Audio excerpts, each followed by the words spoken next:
ពណ៌ថ្មីប្រភេទ Honda CB 400នេះគឺជាពណ៌ដែលជាលើកទី1ដែលយើងរៀបចំបងប្អូនបាទគឺស្អាតខ្លាំងមែនទែនតាក់ទាញខ្លាំងមែនទែនបងប្អូនអានេះពណ៌វាដូចស្ពណ៌កាត់ជាមួយនឹង Cafe Racer អញ្ចឹងបងប្អូនបាទនិយាយទៅវាស៊ីគ្នាខ្លាំងមែនទែនអញ្ចឹងសម្រាប់បងប្អូនដែលមានចំណាប់អារម្មណ៍ស្រឡាញ់ប្រភេទ Honda CB 400បែប Cafe Lay Sport អញ្ចឹងណា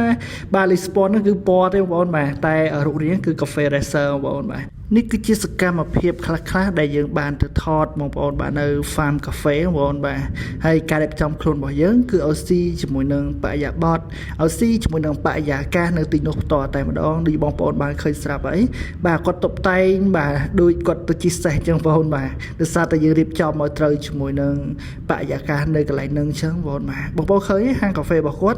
ត់តុបតែងដូចបែបបុរាណអញ្ចឹងណាបាទហើយបែបដូចនៅក្នុងព្រៃបែបចិញ្ចឹមកសិដ្ឋានសេះគោអញ្ចឹងបងប្អូនបាទអញ្ចឹងគឺស្អាតខ្លាំងមែនតើខ្ញុំចូលចិត្តបែបអញ្ចឹងបងប្អូនបាទតើបងប្អូនចូលចិត្តបែបអញ្ចឹងដែរអត់បាទសម្រាប់ខ្ញុំគឺខ្ញុំចូលចិត្តបែបហ្នឹងខ្លាំងមែនតើបងប្អូនបាទនេះគឺជាសកម្មភាពដែលពួកគាត់បានមកថតប្រម៉ូទជាមួយនឹងប្រភេទ Honda CB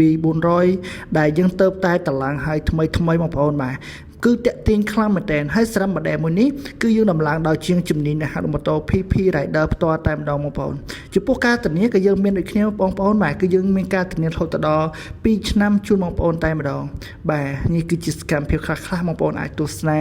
បាទជាមួយនឹងសកម្មភាពពួកគាត់ដែលគាត់រៀបចំខ្លួនក៏ដូចជាបាទធ្វើ style ដើម្បីឲ្យមើលទៅបាទតាក់ទាញបាទចាប់អារម្មណ៍ទៅលើពុកម៉ែបងប្អូនបាទគឺពេលដែលគាត់ឡើងជិះ2នាក់ទៅគឺមិនដែរបាទគឺស័ក្តិសមអត់គឺស្អាតអត់បាទបងប្អូនអាចទស្សនាបានបាទនិយាយទៅបែប Cafe Racer នេះគឺជាម៉ូតូដែលកំពុងតែពេញនិយមបាទ Cafe Racer ប្រភេទ Honda CB 400ម៉ាស៊ីន4កម្លាំង 400cc បងប្អូនបាទគឺតាក់ទាញគឺស្អាតកម្លាំងល្អបងប្អូនអាចចុះខេត្តឆ្ងាយគឺបានមួយសេតតែម្ដងបាទនិយាយពីកម្រិតនៃការស៊ីសាំងរបស់វាបងប្អូន100គីឡូវាស៊ីត្រឹមតែ4លីត្រទេ100គីឡូជាមួយនឹងប្រភេទ Honda CB 400នេះ100គីឡូគឺស៊ីត្រឹមតែ4លីត្រទេអញ្ចឹងសម្រាប់បងប្អូនដែលចង់បានម៉ូតូដែលជួយទៅលើការកាត់បន្ថយនៃការស៊ីសាំងម៉ូតូស៊ីសាំងតិចបាទនៅក្នុងចំណោមដែលម៉ូតូកម្លាំង 400cc វាស៊ីសាំងតិចចង់ជិះផ្លូវឆ្ងាយបងប្អូនអាចងាកមកមើលជាមួយនឹងប្រភេទ Honda CB 400នេះបានបាទគឺវាស្អាតវាធន់ហើយជិះផ្លូវឆ្ងាយបានមួយអែមតែម្ដងបងប្អូននិយាយទៅប្រភេទ Honda CB 400នេះគឺតាក់ទាញខ្លាំងមែនទែនសម្រាប់ស្ទប់យុវវ័យបាទមិនថាវ័យចំណាស់ឬក៏វ័យក្មេងវ័យចំតងទេគឺយើងអាចយកទៅប្រើប្រាស់បានឲ្យតែបងប្អូនមានកម្ពស់ចាប់ពី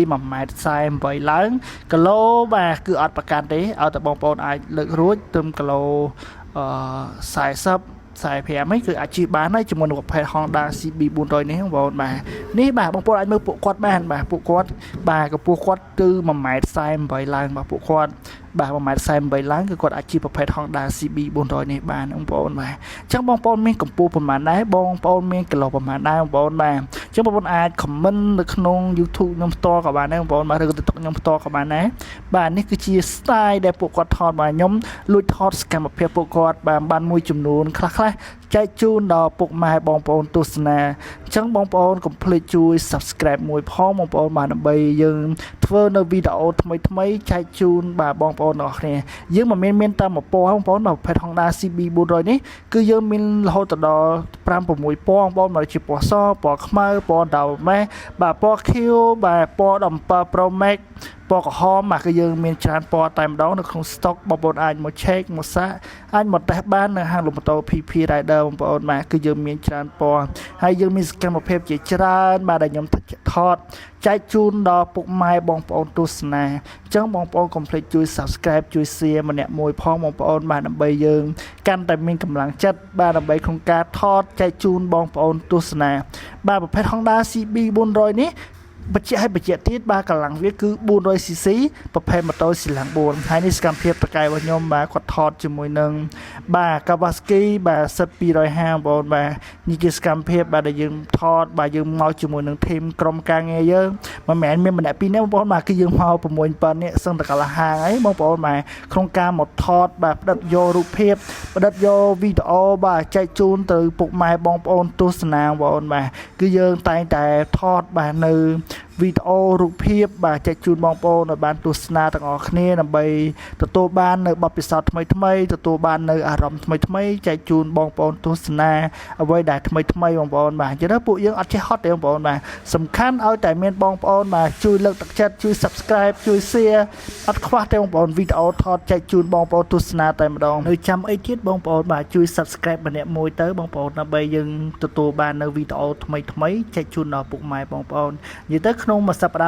ហ៍គឺយើងចេញទៅថតបាទផ្ដិតយករូបភាពបានតែមួយវីដេអូទេក្នុងមួយសប្តាហ៍ដូច្នេះហើយគឺមានតែបងប្អូនបាទជួយ Subscribe ដើម្បីជួយលើកទឹកចិត្តដល់ពួកខ្ញុំទាំងអស់គ្នាបាទក្រុមការងារយើងមកថតអីចឹងណាបងប្អូនបាទអញ្ចឹងបងប្អូនដូចបានដឹងស្រាប់ហើយថាហាងលំម៉ូតូ PP Rider តែងតែផ្ដល់ជាទំនុកចិត្តតែងតែផ្ដល់នៅសេវាកម្មល្អៗជូនអតិថិជនអញ្ចឹងសង្ឃឹមថាពុកម៉ែបងប្អូនបាទជួយគ្រប់គ្រងដល់ពួកខ្ញុំបងប្អូនបាទយើងមានទាំងការថត review ថតនិយាយអំពីម៉ូតូបាទថតអំពីសេវាកម្មផ្សេងបាទចែកជូនទៅដល់ពុកម៉ែបងប្អូនទាំងអស់គ្នាដូច្នេះហើយគឺបងប្អូនបាទជួយ Subscribe បាទជួយ Like Page Follow ជួយ Share ម្នាក់មួយដើម្បីយើងទទួលបាននៅវីដេអូលើក្រោយទៀតនៅកន្លែងថ្មីអារម្មណ៍ថ្មីបងប្អូនបរិយាកាសថ្មីអរគុណច្រើនបាយបាយ